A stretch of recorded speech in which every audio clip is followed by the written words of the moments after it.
இந்த சாபத்துடன் ஆராதனையில உங்களோடு கூட பங்கு பெறுவதற்கு ஆண்டவர் எனக்கும் தயவு பாராட்டுகிறார். அதற்காக நான் ஆண்டவருக்கு நன்றி சொல்கிறேன். ஒருவேளை இந்த வாய்ப்பை எனக்கு உங்களோடு கூட இந்த ஆராதனையிலே பங்கு பெறும்படியாக எனக்கு தந்த செய்கிற தலைவருக்கும் என்னை எப்பொழுதுமே உடன்வரா சகோதரரை போல நேசிக்கிற உங்களுடைய அன்பு சபை ஊழியருக்கும் நன்றி செலுத்துகிறேன். அவர்கள் ஊழியத்தை காலையிலே அநேக ஆலோசனைகளை தந்திருக்கிறார்கள். அதற்காகவும் ஆண்டவருக்கு நான் நன்றி செலுத்துகிறேன். ஒருவேளை இந்த சாலை வேளையில் கூட உங்களோடு கூட அவருடைய வார்த்தையை பகிர்ந்து கொள்வதில் நான் மிகவும் சந்தோஷப்படுகிறேன். முதலாவது ஒரு கேள்வி, சாபத்துடன் என்றால் புரியுதா? நான் பேசுறது ஒன்று கேட்கிறேன். சாபத்துடன் அப்படின்னா என்ன?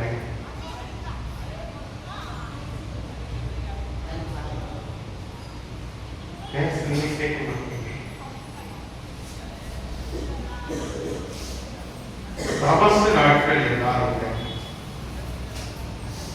தபசு நாட்கள் என்றால் என்ன?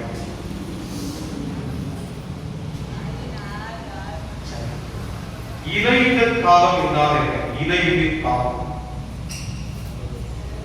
இலையுதிர் காலம் என்றால் இலை உண்மைதான். நல்ல பதில். கரங்களை கூட தட்டலாம். இலையுதிர் காலம். நீங்கள் இந்த தபசு நாட்களிலே நீங்க நல்ல கவனிச்சு பாருங்க. வேப்ப மரத்தை கவனிச்சு பாருங்க, மாமரத்தை கவனிச்சு பாருங்க, ஒவ்வொரு மரத்தை கொய்யாத கவனிச்சு பாருங்க. அந்த இந்த காலத்தில் தான் அந்த மரமானது தன்னிடத்துல இருக்கிற வேண்டாத இலைகளை என்ன செய்யும்? தள்ளிடும். மற்ற நாட்களிலே கவனிப்பதை காட்டிலும் இந்த நாட்களிலே நீங்கள் கவனிக்கும் போது அந்த மரம் கூட என்ன செய்கிறது? தன் இடத்துல இருக்கிற இலைகளை தள்ளிவிடுகிறது. அதே சமயம் இந்த தபசு நாட்கள் முடியும் போது அதிலே பச்சை இலைகள் அதை பூத்து குலங்குவதை நீங்கள் பார்க்கலாம். கரெக்டா அந்த 40 நாட்களுடைய முடிவிலே அந்த மரமானது பச்சை பசையே துளிர்விடக்கூடிய ஒரு காலத்தை நீங்களும் நான் பார்க்கலாம். இறைவன் இப்படியாக ஒரு மரத்தையே உருவாக்கியிருப்பார் என்றால் மனிதர்களாகிய நம்மை ஆண்டவர் எப்படி உருவாக்கியிருப்பார்?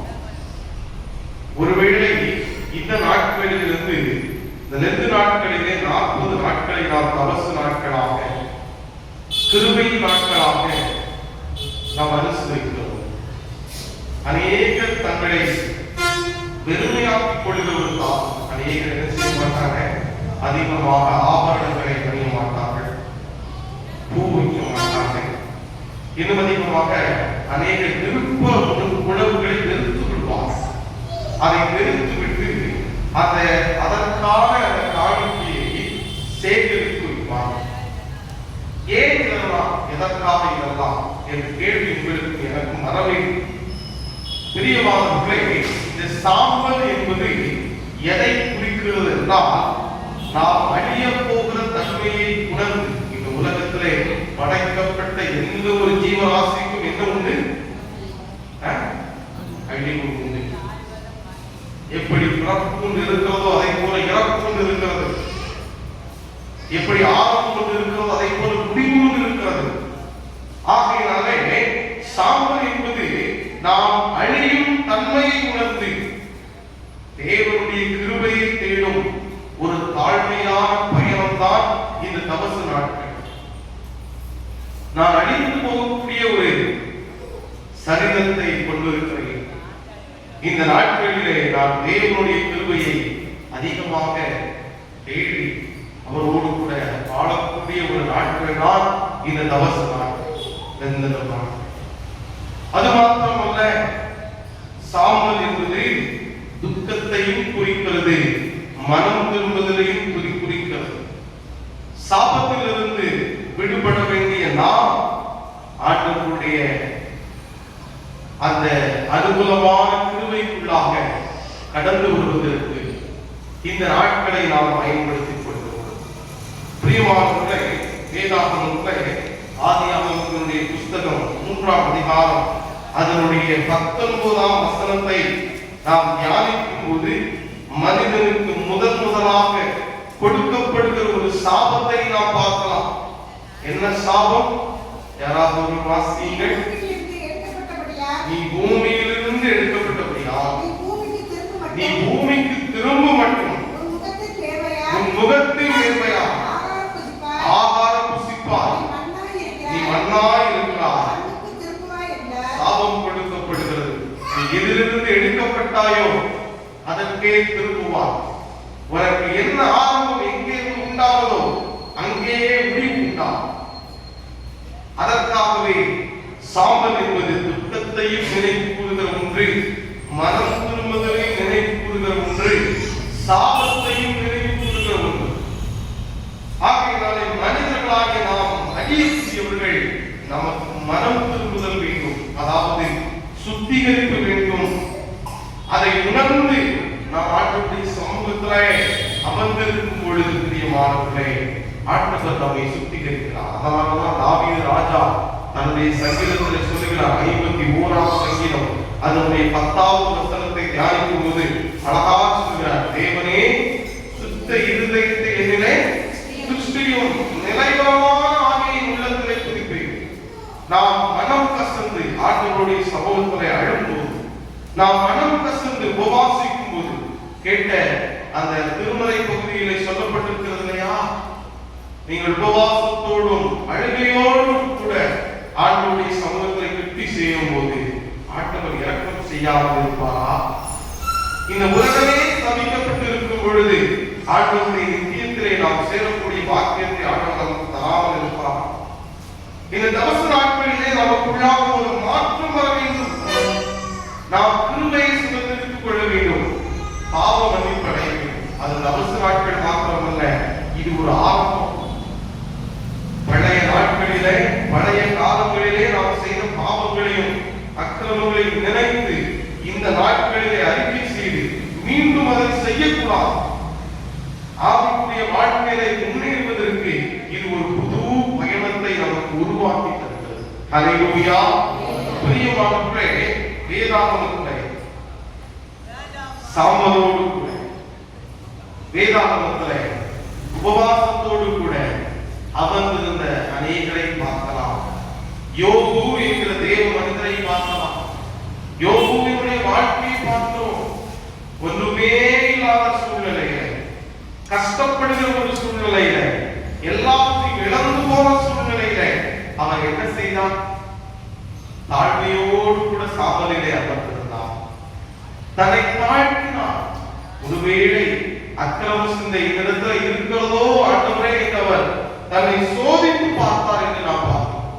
நீங்க யோபுவினுடைய சரித்திரம் 42ஆம் அதிகாரம் அதனுடைய 6வது வசனத்தை தியானிக்கும் போது அவர் சொல்லுகிறார், என்னை அருவருத்து தூளிலும் சாம்பலிலும் இருந்து மனஸ்தாபப்படுகிறேன். யோபு ஒரு நீதிமான். யோபு ஆண்டவருக்கு விரோதமாக பேசவில்லை. யோபு ஆண்டவர் கொடுத்த சோதனையை ஏற்றுக்கொண்டார். ஆண்டவர் அதை அனுமதித்த போது ஆண்டவரை தூற்றவில்லை. ஆண்டவரோடு கூட வாழ ஆரம்பித்தார். எங்கே? மனஸ்தாபத்தோடு கூட, தூளிலும் சாம்பலிலும் உபவாசத்தோடு கூட அமர்ந்திருந்தார். வருடத்திலே 40 நாட்கள் எதற்காக கொடுக்கப்படுகிறது? நான் என்னை சுத்திகரித்துக் கொள்ள வேண்டும், நான் என்னை தற்போதை சோதனை செய்து பார்க்க வேண்டும். 40 நாள் கோழி மீன் கறி சாப்பிடாமல் இருப்பதற்காக கொடுக்கப்படவில்லை. இதற்காக கொடுக்கப்படுகிறது, என்னை நான் தாழ்த்த வேண்டும். என் சுயத்தை வெறுத்து நான் தாழ்மைப்பட வேண்டும். நான் பாவிதான், அழிவு தன்மை கொண்டவன், மனத்தாழ்மையாய் இந்த சமூகத்திலே கிருபையை பெறுகிறேன். தாவீது இவ்வளவு பெரிய ராஜா, அவரே செய்த ஆண்டவருக்கும் வாதத்தை தாழ்மைப்படுத்தினார். மேலும் இந்த நினிவே பட்டணத்துல யோனா தீர்க்கதரிசி சென்று சொல்கிறார், இந்த பட்டணத்தை அவர்கள் அழிக்கப் போகிறார் என்ற உடனே அந்த பட்டணத்தில் இருந்த அரசு முதல் கொண்டு அந்த பட்டணத்தில் இருந்த அனைவரும் எரிசித்தார்கள். சாம்பலில் இருக்கிறார். ஆண்டவரை நோக்கி பார்த்தார். தேவன் அந்த ஜனத்திற்கு மனம் திரும்புதலையும் கொடுத்தார், மாற்றத்தையும் கொடுத்தார். அல்லேலூயா. தானியேல் என்கிற தேவ மனிதன் உற்சாகத்தோடு உபவாசம் இருந்தார், விண்ணப்பம் பண்ணினார். இஸ்ரவேலுக்கு என்ன வேண்டும்? ரட்சிப்பு வேண்டும். நாங்கள் எல்லாம் அடிமைகளாய் இருக்கிறோம். இந்த பாபிலோனிலே அவர் நல்ல ஒரு தேசாதிபதியாக இருந்தாலும் கூட இஸ்ரவேலுக்காக உற்சாகமாய் உபவாசம் பண்ணினார். ஒருவேளை இந்த 2 நாட்கள் நமக்கு கற்றுக் கொடுக்கிற 3 காரியங்கள் நான் என்னுடைய சுயத்தை என்ன செய்ய வேண்டும்? இருக்க வேண்டும். இரண்டாவது, நான் ஆண்டவருக்கு முன்பதாக தாழ்மைப்பட வேண்டும். மூன்றாவது, என் ஆண்டவருக்கு முன்பதாக நான் என்ன செய்ய வேண்டும்? விண்ணப்பம் செய்ய வேண்டும். இதுதான் இந்த தபசு நாட்கள் நமக்கு கற்றுக் கொடுக்கிற மிகப்பெரிய ஆசீர்வாதம். இதை நான் செய்யும் போது பிரியமானவர்களே, என்னுடைய வாழ்க்கை மாறுகிறது, என்னுடைய குடும்பம் மாறுகிறது, என்னுடைய திருச்சபை மாறுகிறது, என்னுடைய பட்டணம் மாறுகிறது. என் பட்டணத்திலே மனம் திரும்புதல் ஏற்படுகிறது, என் திருச்சபையிலே மாற்றம் ஏற்படுகிறது. நான் குணப்படாத பாவியாக இருக்கும்போது ஆண்டவர் என்னை கிருபையாய் இருக்கிறார் என்பதை இந்த காலங்கள் எனக்கு உணர்த்துகிறது. கிருபைக்கு அப்பாற்பட்ட பாவி ஒருவரும் பிரியமானவர்களே, இதைதான் சாபல் புதன் எனக்கு கற்றுக் கொடுக்கும். இதுதான் சாபல் புதன் கேட்கிற அந்த வார்த்தைக்கும் அந்த வரலாறுக்கும் உள்ள அந்த பார்த்தீங்கன்னா அதற்கான அடையாளம். இவங்கதான் பிரசங்கத்திலே போவோம். 1 ராஜாக்களுடைய புஸ்தகம் 21ஆம் அதிகாரம் அதனுடைய 27வது 28வது 29வது வசனங்களை வாசிக்கலாமா? ஆகாப் இந்த வார்த்தைகளை கேட்டபோது தன் வஸ்திரங்களை கிழித்து தன் சரீரத்தின் மேல் வெட்டை போட்டுக்கொண்டு உபவாசம் பண்ணி வெட்டிலே படுத்து தாழ்மையாய் நடந்து கொண்டான். அப்பொழுது கர்த்தருடைய வார்த்தை திஸ்பியனாகிய எலியாவுக்கு உண்டாயிற்று.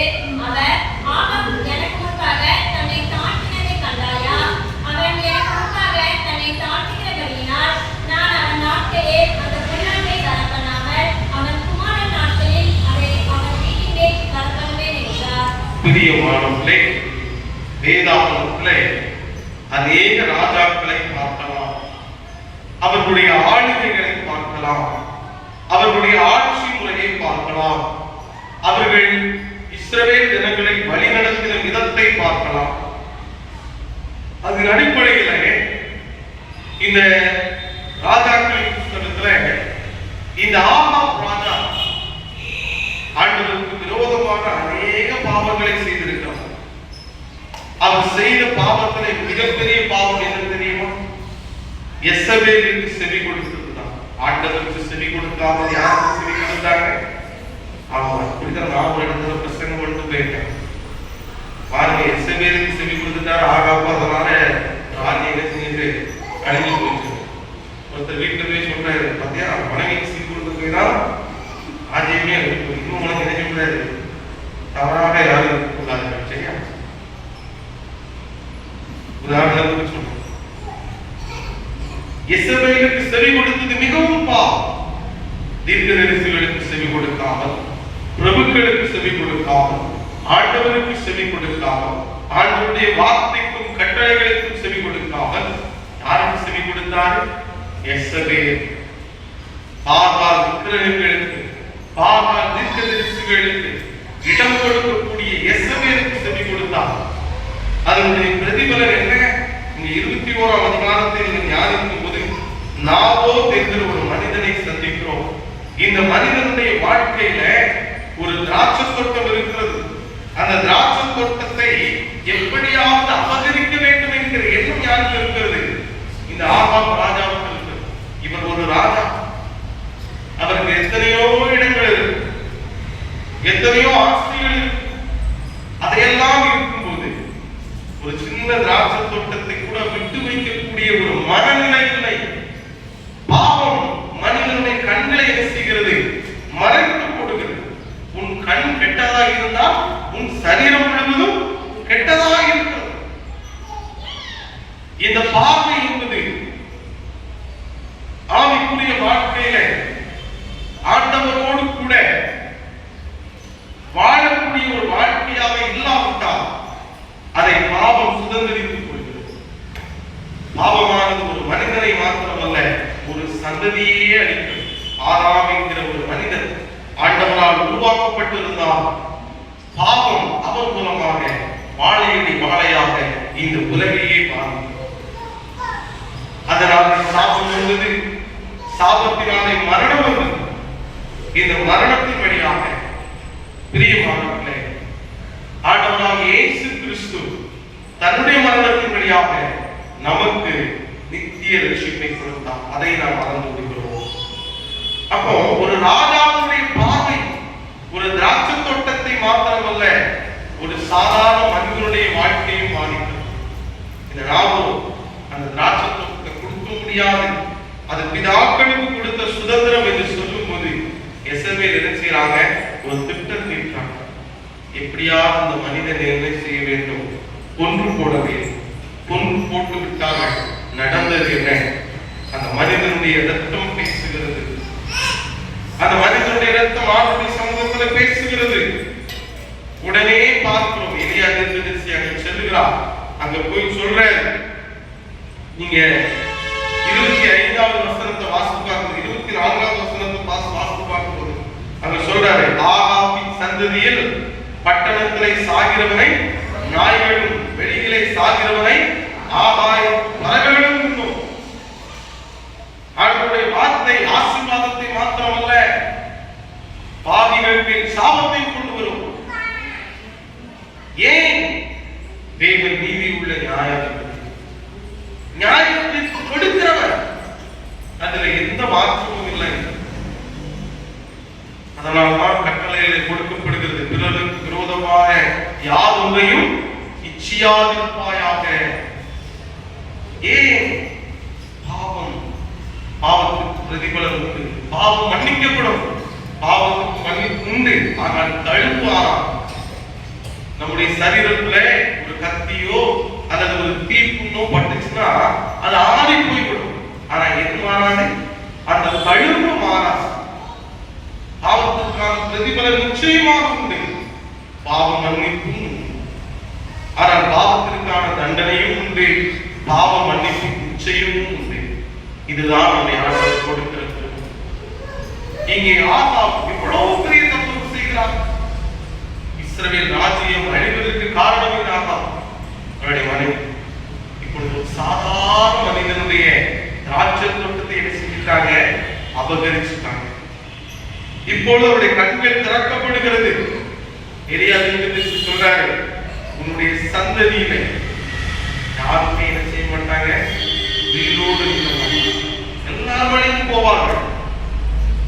அதை போல 25வது வசனத்தில் பார்க்கிறோம், கர்த்தரின் பார்வைக்கு பொல்லாப்பானதை செய்ய தன்னை விற்று போட்ட ஆகாயத்தை போல ஒருவரும் இல்லை. கிட்டத்தட்ட சொல்ல போனா பிரதான பாவி என்றுதான் சொல்ல வேண்டும்.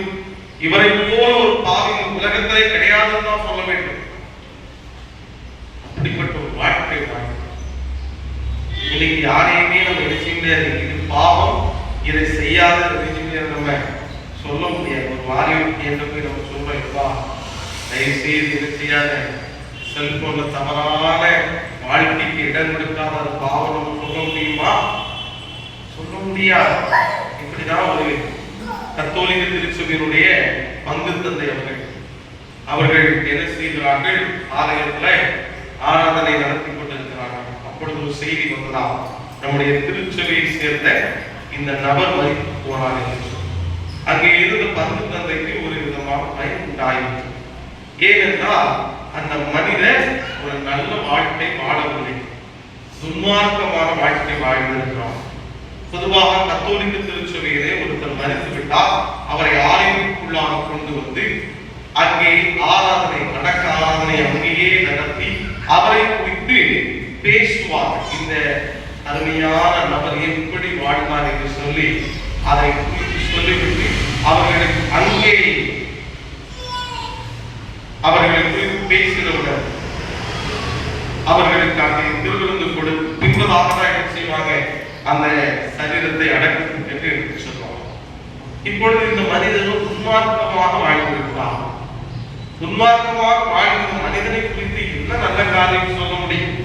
இந்த பங்கு தந்தைக்கு ஒரு பக்கம் பயம். இவரை பற்றி உண்மையை சொல்லிவிட்டால் என்ன செஞ்சிருவாங்க, நம்மளை வெளியே விட மாட்டாங்க. ஆனால் இவரை குறித்து நாம் நல்ல விதமாக பேசினால் திருச்சபையும் ஏற்றுக்கொள்ளாது, ஆண்டவரும் ஏற்றுக்கொள்ள மாட்டார். எப்படி பேசுவது?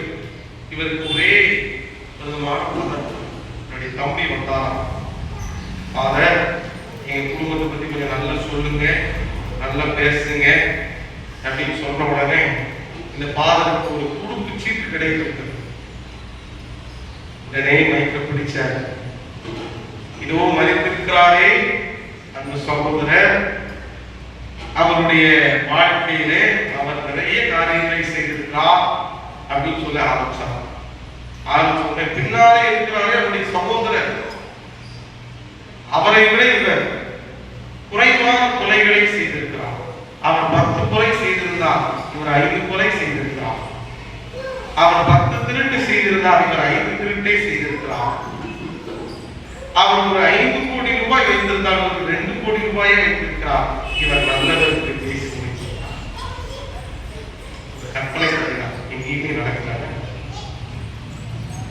ஏனென்றால் நீ பாவத்தை குறித்து என்ன செய்ய முடியல, கண்டித்து சொல்ல முடியல.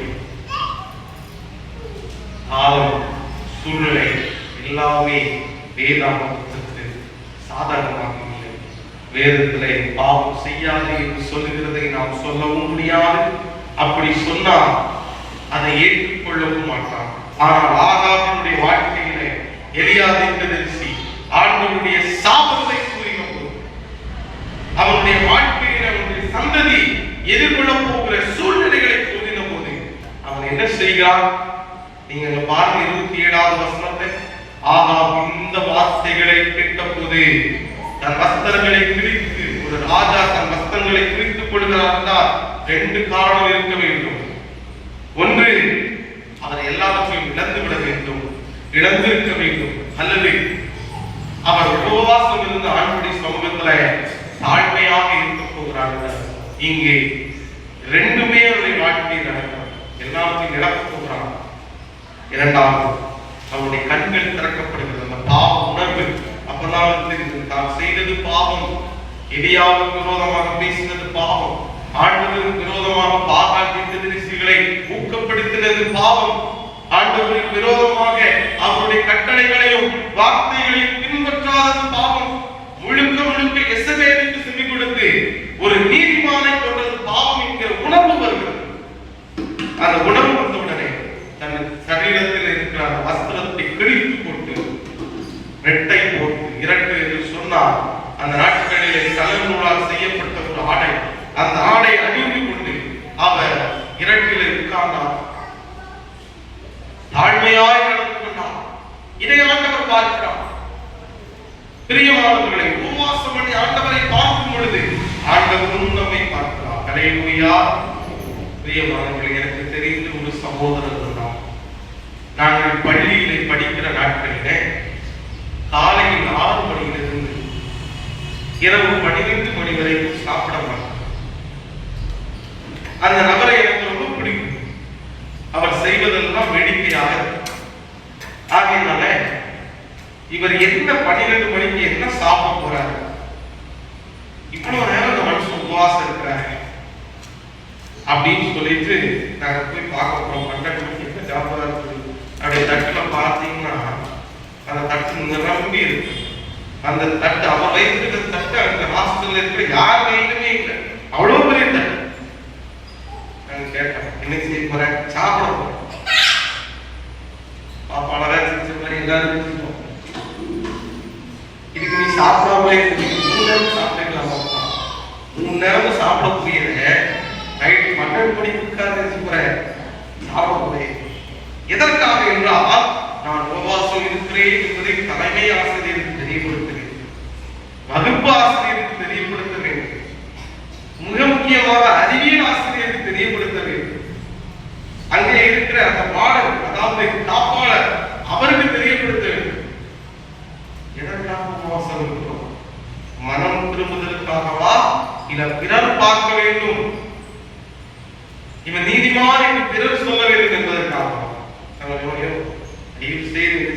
உபவாசம் இருக்காங்க. நாங்களே சொல்றோம், விட்டுருங்க, அடிச்சிடாருங்க அப்படின்னு சொல்லி. வேடிக்கையா இல்லையா? இன்னைக்கு ஆகாப் ராஜா வேடிக்கைக்காக உபவாசம் இருக்கவில்லை. தன் பாவத்தை உணர்ந்து அவனுடைய கண்கள் திறக்கப்பட்டு அவன் என்ன செய்கிறான்? அமர்ந்திருக்கிறான். இதிலிருந்து ஆண்டவர் உங்களுக்கும் எனக்கும் என்ன கற்றுக் கொடுக்கிறார்? மிக மோசமான பாவிக்கும் மன்னிப்பு கொடுக்க ஆண்டவரால் முடியும்.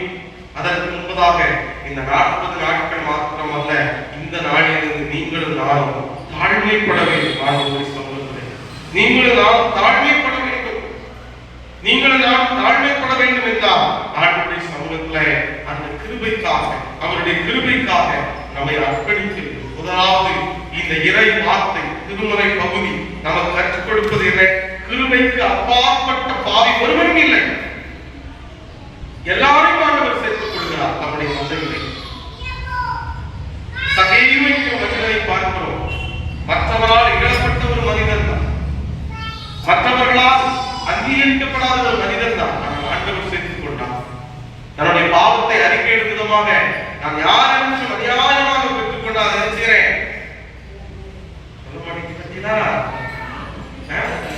நம்ம ஒருவேளை பாவம் அடைந்தா இப்படி யாரும் கொடுக்கிறதுன்னு அதுதான் நடக்கும். கிருபைக்கு அப்பாற்பட்ட பாவி ஒருவரும் இல்லை. இது முதல் காரணம். இரண்டாவதாக அவன் உபவாசம் பண்ணும்போது அது யாருக்கு தெரியப்பட்டது? எலியாவுக்கு தெரியுமா? எசபேலுக்கு தெரியுமா? ஒருவருக்கு தெரியும். என் ஆண்டவர், நீயோ உபவாசிக்கும் போது அஞ்ஞானிகளை போல என்ன செய்யக்கூடாதா? உபவாசிக்கக்கூடாது. உன் அறை வீட்டுக்குள்ளே பிரவேசி, கர்த்தரிடத்திலே உன் பிரார்த்தனையை தெரிவிக்கும் போது அந்தரங்கத்திலே ஜெபிக்கிற எந்த காரியத்துக்கும் வெளியரங்கமாக பதில் கொடுக்கிறார். ஹல்லேலூயா. வெளிப்புற அடையாளம், உட்புற மார்க்கம் இரண்டும் தேவை. நான் உபவாசம் இருக்கிறேன் 40 நாட்கள் நாங்கள் இதை கடைபிடிக்கிறோம் என்ற வெளிப்புற அடையாளத்தை காட்டிலும் உட்புற மாற்றம் தேவை. அவர் சாமரிலே உட்கார்ந்த உடனே, அந்த இரட்டை அணிவித்த உடனே, உபவாசம் செய்த உடனே அங்கே பதில் வருகிறது.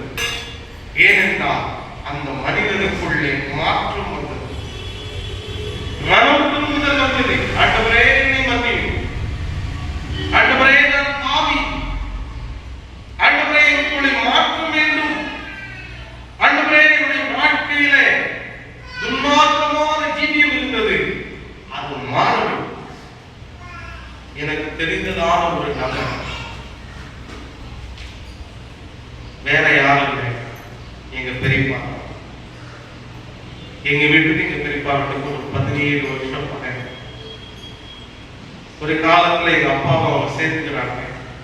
சேர்த்துக்கிட்டு எங்களிடத்துல இருந்த இடங்களை எல்லாம் எங்க அப்பாவுக்கு நல்ல மதுவை கொடுத்து எழுதி வாங்கி விட்டாங்க. எங்க தகப்பனார் மறித்து போன பின்பு கணக்கு பார்க்கிறோம் 25 லட்சம் ரூபாய் அவர்களிடத்துல கணக்கு பார்க்கும் போது இந்த தொகை இருக்கிறது. கேட்க முடியாது.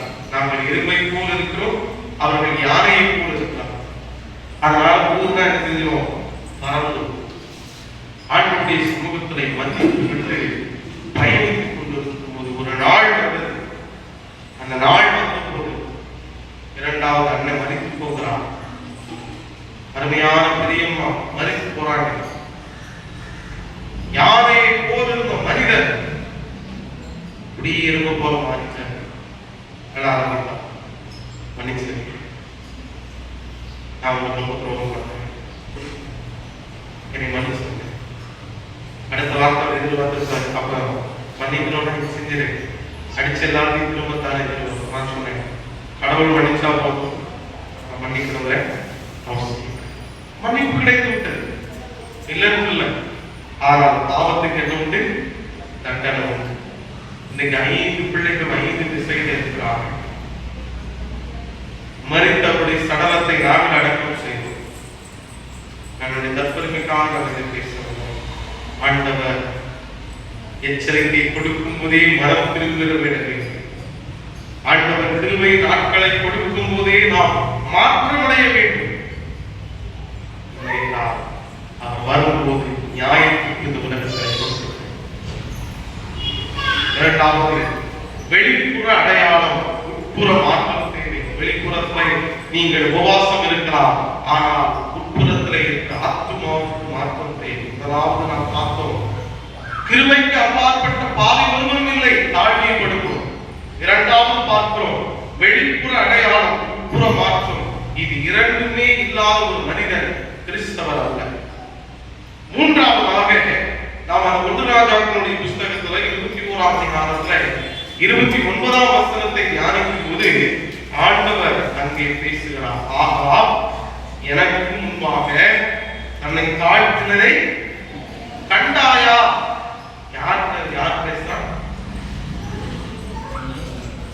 பிதாவாகிய தேவன் எலியா தீர்க்கதரிசி பேசுறார்.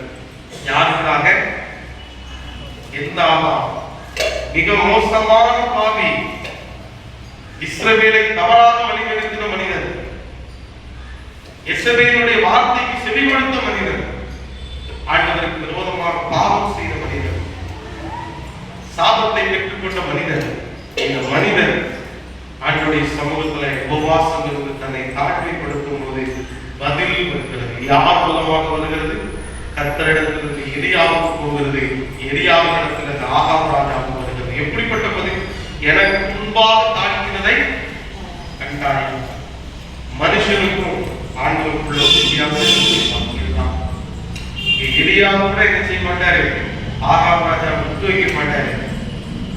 ஆனா கர்த்தர் அப்படி இல்லை. சாகனுடைய, அதாவது பாலினுடைய மரணத்தை விரும்பாத ஒரு தெய்வம்.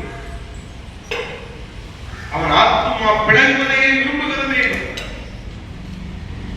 அதனாலதான் சங்கீதக்காரன் 51ஆம் சங்கீதத்துல அவன் இவ்வாறாக சொல்லுகிறான். நீங்க 51ஆம் சங்கீதத்துல நீங்க தியானிக்கும் போது, பிரியமானவர்களின் 12ஆம் வசனத்தை தியானிக்கும் போது, இரட்சணியத்தின் சந்தோஷத்தை திரும்பவும் மீண்டும் எனக்கு தர மாட்டேன். நான் இழந்து போன வாழ்க்கையை எனக்கு தர முடியும் என்றால் அது ஆண்டவரால் முடியும். நான் இழந்து போன ஆசீர்வாதத்தை நான் பெற்றுக்கொள்ள முடியும் என்றால் அது ஆண்டவரால் முடியும். நான் மரணத்துக்கு நேராக இருக்கும் போது கிருபை நாட்களை தர முடியும் என்றால் அது ஆண்டவரால் முடியும். எனக்கு தந்து உற்சாகமான ஆவி என்னை தாங்க முடியும் என்று சொல்லலாம். பள்ளிக்கூடத்தில் படிக்கிற நாட்களில் எங்களை ஒரு சகோதரன் நல்ல ஆண்டவருக்குள்ள வழி நடத்துகிறார். என்னுடைய நண்பர், எனக்கு சொந்த ஊர் செங்கோட்டைக்கு இருக்கக்கூடிய நான் 10ஆம் வகுப்புல பார்த்தீங்கன்னா அரசு பள்ளியில் தான் படித்துக் கொண்டிருந்தேன். 11ஆம் வகுப்புல என்னை பாளையங்குடி யோவான் பள்ளியிலே கொண்டு போய் சேர்க்கிறாங்க. மிகவும் பயமா இருக்கும். அங்கெல்லாம் 10ஆம் கிளாஸ் படிக்கும்போது எப்படி பாஸ் பண்ணணும் அப்படின்னு நமக்கு மாத்திரம் தெரியும். இங்க எப்படி பரிசை எழுத போறோம் அப்படிங்கிறது நமக்கு மாத்திரம் தான் தெரியும். ஒவ்வொரு முறை தேர்வு காலம் வரும்போது கட்டாயமாக 4 பாடங்கள் என்ன செய்து விடுவேன், செய்தாங்க. ஏன்னா ஆங்கிலம் வராது, படிக்க தெரியாது, ஞானம் கிடையாது. ஒரு நண்பர் கிடைத்தார். நண்பர் சொன்னார், நீங்கள் ஜெபியுங்கள், ஆண்டவர் கூட பேசுவார், நீங்கள் ஜெபியுங்கள் என்று சொல்லி ஒவ்வொரு நாளும் வேளையில என்னை அழைத்து கொண்டு போய் கட்டாயமாக ஜெபிக்கிறோம். காலை வேளையிலே கட்டாயமாக வேத வாசிக்க வைப்போம். நல்ல நண்பர், நல்ல நண்பர்கள் கிடைப்பது மிகவும் அரிதான காரியம். நாட்கள் சென்று கொண்டே இருக்கிறது. திடீரென்று ஞாயிற்றுக்கிழமை தோறும் காலை வேளையில் உபவாசம் இருக்கும். எல்லாரும் சொல்றாங்க, பைத்தியக்கார பிள்ளைகளுக்கு வேலைக்கு. ஏன்னா நாம் உபவாசம் இருக்கிறது யாருக்கும் தெரியும், ஹாஸ்டலுக்கே தெரியும், ஆனா யாருக்கும் தெரியக்கூடாதுன்னு. அப்போ அந்த நண்பருடைய பாட்டி, அதாவது அப்பாவுடைய அம்மா, ரொம்ப பலவீனமா இருக்காங்க, மரணத்துக்கு நேரா இருக்காங்க. காலையில 4 பேர் நாங்கள் நண்பர்கள் சேர்த்து ஜெபிப்போம். ஞாயிற்றுக்கிழமை காலையில உபவாசம் வந்து பிரத்யேகமா யாருக்காக ஜெபம் பண்றோம், ஆனா பாட்டியை பார்க்காம ஏன் ஜெபம் பண்றோம் நமக்கு தெரியாது. அவங்க அம்மா கூப்பிடுறாங்க, என் நண்பருடைய தாயார் கூப்பிடுறாங்க, இனிமே பாட்டிக்காக இதை செய்யாதீங்க, ஜெபம் பண்றாங்க. ஏன் அப்படின்னு கேட்கும்போது, நாங்கள் ஜெபம் பண்றதுனால அந்த எடுக்கக்கூடிய ஆத்மாவை கூட அவங்க என்ன செய்யறாங்க, எடுக்காம கிருபை நாட்களை கொடுத்து கொண்டிருக்கிறார். அல்லேலூயா. அம்மா பாட்டியம்மா வழியே இல்லை வாழ்வதற்கு, ஆனா ஆண்டவர் என்ன செய்யறாரு, நாட்களை கொடுத்து கொண்டிருக்கிறார்.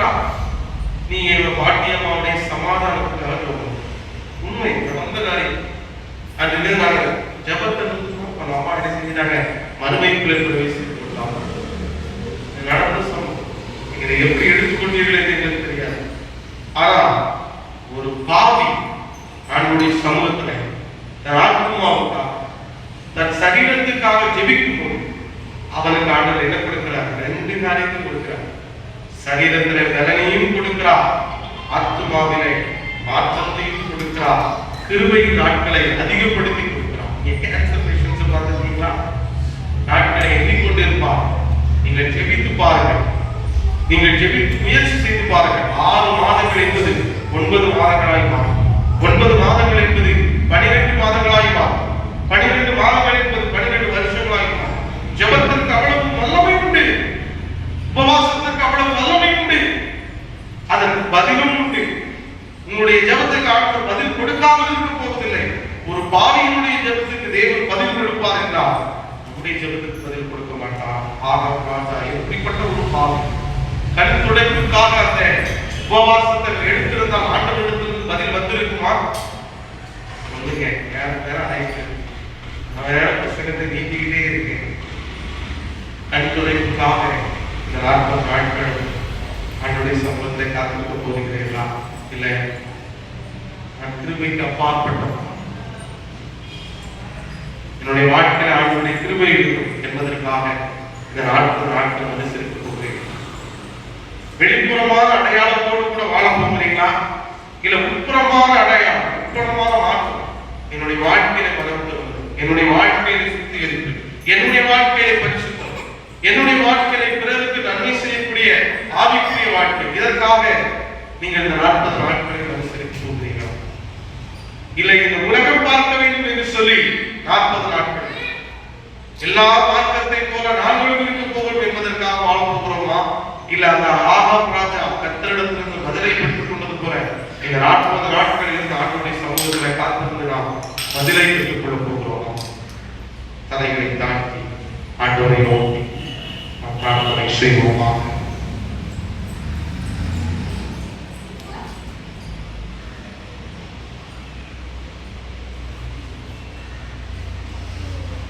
பாவம் பார பரிசுத்தனா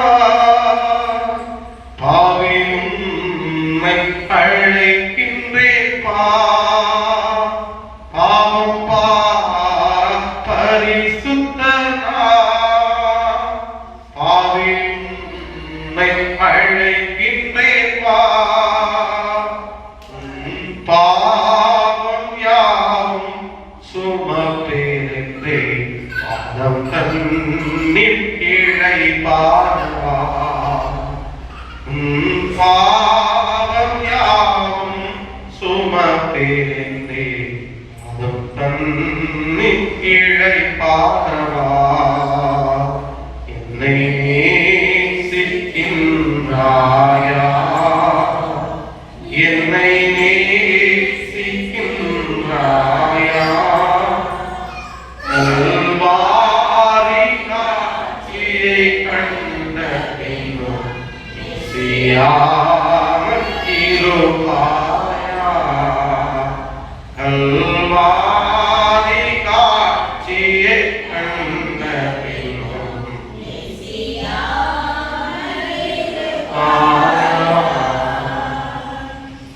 இருந்த இடத்தில் கண்களை மூடி தலைகளை தாழ்த்தி ஆண்டவருடைய சமூகத்தில்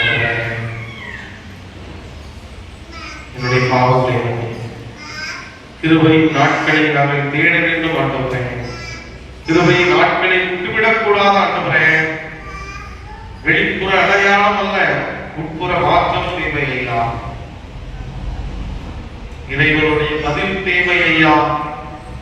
ஆண்டவருடைய சமூகத்தில் உங்களுக்கான நேரங்கள் ஆண்டவருடைய சமூகத்தில் உங்களை தாழ்த்தலாமா, உங்களை எப்படியே விருமையாக்கலாமா? நானும் தூளிலும் சாம்பலிலும் இருந்த மனிதன் என்று யோபு சொல்றார்கள். நினிவேயினுடைய பட்டணத்தில் உள்ள அனைத்து மனிதர்களும் ஆண்டவருக்கு முன்பதாக சாம்பலிலே அமர்ந்திருந்தார்களே, இது நம்முடைய வாழ்க்கை எப்படி இருக்கிறது? அவளுடைய சமூகத்தை நம்மை விருமையாக வாழ்விக்க என்னுடைய வாழ்வு மாற வேண்டும் ஐயா. என்னுடைய கீழ்ப்படியாமை மாற வேண்டும் ஐயா. என்னுடைய வாழ்க்கையில் ஒரு மாற்றம் வேண்டும் ஐயா. தேவனை உதவி செய்கிறார். தேவனை மகிமைப்படுத்துகிறார். தேவனே எங்களுக்கு கிருபை செய்யும்படியாக ஜெபிக்கிறோம். தேவனுடைய வாழ்க்கையிலே எங்களுக்கு உண்டான ஆசீர்வாதங்களை தரும்படியாக ஜெபிக்கிறோம். உடைய கிருபையுள்ள கரம் எங்களை வழிநடத்தட்டும். மீட்பரும் ரட்சகருமாய் இயேசு கிறிஸ்துவின் நாமத்தில் வேண்டிக் கொள்கிறோம். எங்கள் ஜீவனும் நல்லது. காணிக்கை பாடலாம்.